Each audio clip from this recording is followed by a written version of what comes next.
حضرت عبد الرحمن بن ابی بکر رضی اللہ عنہ نے بیان کیا کہ ہم 130 آدمی نبی کریم صلی اللہ علیہ وسلم کے ساتھ تھے۔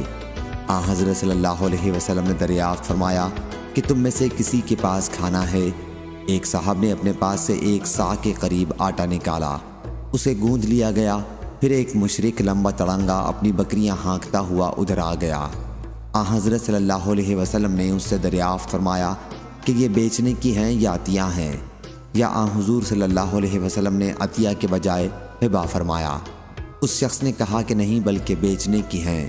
چنانچہ حضرت صلی اللہ علیہ وسلم نے اس سے 1 بکری خریدی، پھر وہ ذبح کی گئی اور آپ نے اس کی کلیجی بھونے جانے کا حکم دیا۔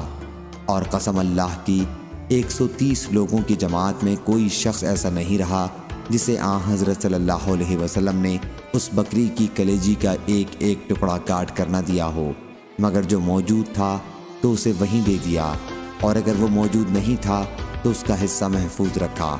پھر اس بکری کے گوشت کو پکا کر 2 بڑے کنڈوں میں رکھا اور ہم سب نے ان میں سے پیٹ بھر کر کھایا۔ پھر بھی دونوں کنڈوں میں کھانا بچ گیا تو میں نے اسے اونٹ پر لاد لیا، یا عبد الرحمن راوی نے ایسا ہی کوئی کلمہ کہا۔ صحیح بخاری حدیث نمبر 5382۔